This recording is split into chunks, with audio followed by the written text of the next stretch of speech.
this episode of Scholar Talks, the guiding question is how can corporate America successfully navigate presidential politics and the regulatory state in modern America? Our guest, Tevi Troy, is a senior fellow at the Ronald Reagan Institute, a senior scholar at Yeshiva University Strauss Center, and a former Deputy Secretary of Health and Human Services and senior White House aide. He's the author of several fascinating books on the American presidency, including today's topic of discussion, The Power and the Money, the Epic Clashes Between Commanders-in-Chief and Titans of Industry. I'm Tony Williams, Senior Fellow at the Bill of Rights Institute, and I want to welcome you to another episode of Scholar Talks in the series Topics in American Government and Civics. Tevi, I want to thank you very much for joining me. Thanks, Tony. It's great to be here, and I'm especially gratified, since we were talking a little bit before it started, that you've been reading my books for over 2 decades, so thank you. Yeah. Well, I'm an old guy, so what can I say? So, no, some Me too. really I've been writing them for this long. Yeah. No, I mean, I love the book because as you talk about presidential politics and the captains of industry, you got John Rockefeller and Henry Ford, but also Elon Musk, Jamie Dimon, Oprah Winfrey, pulling people right out of the headlines and our very recent past. And it was just so relevant. I was telling you before we joined that, while I was reading the book, Elon Musk and Mark Cuban were both really involved in the respective campaigns. So just great book. So thank you. I appreciate that. Sure. So with this recent involvement of Elon Musk and Mark Cuban in the recent presidential election, as I said, this is a very relevant topic. So in general, as sort of why you wrote the book, what makes this relationship of corporate America to the presidency so important? Well, corporations and government are so important in everything we do. Corporations build the phones that we're on every day, the TVs we watch. They come up with the programming that are on the TVs. They build the cars we drive, and they create or get us the fuel that we use to power those cars. So corporations are something we think about all the time. And government also. Government regulates our schools, subsidizes our schools, regulates and subsidizes our roads. Everything we do is, I don't want to say in service to those two entities, but affected by those two. In 1870, when my book starts, neither of those things were true. The only interaction you had with the federal government was when the post office brought your mail. And there was no interaction with corporate America because it didn't really exist. And so over these 150 years, both of those have become so important in our lives.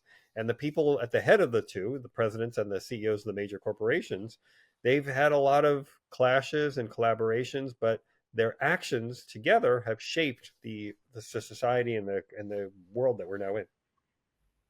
Right. Very good. So there's so many different topics I want to discuss from your book. But what are some of the more notable successes in navigating presidential politics from your book by these captains of industry? Well, I think corporations and corporate leaders have different goals. So JP Morgan, for example, was not well liked by presidents, and he was not a popular person. But there are 2 times I talk about in the book, in 1895 and in 1907, when he steps in to save the U.S. economy. He wasn't doing it for the health of his company. He was doing it for the health of the entire economy. So I think that's a big success. If you can actually do something that helps the country, that's one success. A second type of success is if you can get something that your company needs. So I tell the story of Lou Wasserman, who was Ronald Reagan's agent. And then they had a bit of a falling out. But then later, when Reagan becomes president, Wasserman has rebuilt the relationship with Reagan. And he uses that relationship to make sure that Reagan does not pursue the overturning of a regulation. It's called the FinCEN rule, the Financial Interest and Syndication rules, which we don't have to get into in detail here, other than to know that it was a relatively free market move that would have harmed the studios. And Wasserman worked for the studios. And so he goes directly to Reagan and gets Reagan not to go ahead with this free market initiative that you would think ordinarily Reagan would go ahead with. So those are 2 types of successes: success for the company as a whole, and then a success for the economy as a whole. So what are some of the more maybe notable failures or frustrations or limited successes in forging these beneficial ties to the presidency? Oh, there's so many. So first you can go, Henry Ford, 1915, goes to the White House to try and convince Woodrow Wilson not to get involved in World War I. And the meeting starts off okay because Henry Ford tells Wilson some Henry Ford jokes, which were a thing at the time. But it doesn't end well because Wilson has Ford escorted off the White House grounds. And then later, the U.S., as we all know, did enter World War I. Another big failure was Henry Luce, who was constantly trying to get Franklin Roosevelt out of office and backed multiple candidates against him and was never successful. So those are two types of failures. Mm-hmm. Right. So, and they seem to have a little bit of limited success, but always some of these were kind of on the fringes, and the presidents were seemed to be determining the power dynamic in the relationship. Yeah, I think that's a good point. One way I would distill it is while the president is in office, he has more power than any individual corporate leader. But the corporate leaders I look at all span multiple presidencies. You didn't get in the book unless you span multiple presidencies, and over time they can have more power because they have the staying power, and they can shape society in ways that a president with only a 4 or 8 year term cannot. Okay, good. So there's a balance in there. So more recently, in terms of recent politics, you seem to argue that social media, populism on the left and the right, as you point out, polarization has just made navigating these waters extremely difficult for figures like Mark Zuckerberg or Bill Gates, Jamie Dimon, etc.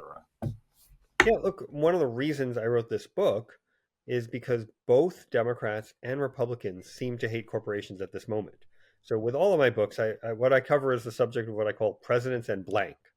And the blank is something that nobody has written about before with relation to the presidents, but also something that speaks to our current moment. So in my last book, Fight House, I talked about infighting in the White House. That was obviously during the Trump administration when that was something everyone was talking about. In this book, I looked at corporate America because they're increasingly important. As you said, you can't look at the headlines today without seeing some big name CEO involved in something political. But at the same time, both the Democrats and the Republicans really seem to dislike these guys and gals. And uh, I wonder what's going on here. And that's what I was trying to explore in the book. Right, and I was thinking of Mark Zuckerberg, for example. Had to navigate that relationship, but also like even navigate what was going on inside of Facebook with his own employees, but also sort of a larger constituencies and users and so forth. It almost seems like kind of a no-win scenario. Yeah, he's still navigating it. I mean, he put out that statement about how they were a little too pro censorship, I guess, in recent years. And that was basically a signal saying, "Oh, I understand that Trump has a chance of winning, so I better say something that appeals to the Trump folks." And it seems like it was a good bet. Right, right. And Elon Musk too. I mean, it seems to be like one minute he's in with the president, and next minute he's not. Then he's back in with the president. It just Yeah, seems Musk is really. particularly fascinating because, first of all, his career is made in many ways by Democratic administrations. The Obama administration, Obama goes to see SpaceX, visits him there, elevates the platform.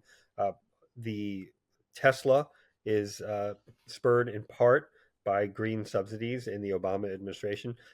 Musk doesn't vote for a Republican for president until 2024 when he backs Trump. But he backed Obama, he backed Biden, he backed Hillary. So he's kind of late to the party on the Republican side, but he sure put all his chips in the middle this time with Trump, and it seems to have been a good bet. Right, right, right. Good. So you conclude your book with several takeaway lessons. And so, how can, going back to our guiding question, how can corporate America successfully navigate presidential politics and the regulatory state in modern America going forward? Yeah, it's a good question. It's a hard question, but the first thing is you have to engage. If you were going to be a CEO of a new company or newly CEO of a company, I would tell you the first thing to do would be to meet with your Washington folks, figure out what's going on, what are your vulnerabilities, what are you worried about, and then you also have to keep it a regular thing. So Jamie Dimon used to go to Washington twice a year, and now he realized that's not enough. He goes twice a month. And so he has relationships with people on both sides of the aisle. He has relationships with relatively junior people who are going to rise up in the ranks and will be important down the road. I also think that you need to do it yourself. You can't have your lobbyist do it or some agent do it for you. You've got, and so Tim Cook would do this with Trump. He would call Trump directly on Trump's cell phone, and Trump even said, all these CEOs they have high priced consultants, but Tim Cook, he calls me directly. Tim Cook calls me, and I appreciate it. And he said, and that's why he's a great CEO. just some great stories, great anecdotes, the power and the money. Tevi, thank you very much for joining us to discuss this very important, very relevant, very, very interesting topic. That was great. That flew by. Thank you so much. Great, thanks. And thank you all for joining us on this episode of Scholar Talks. Please check out the other interviews and our topics in government and civics series on our channel.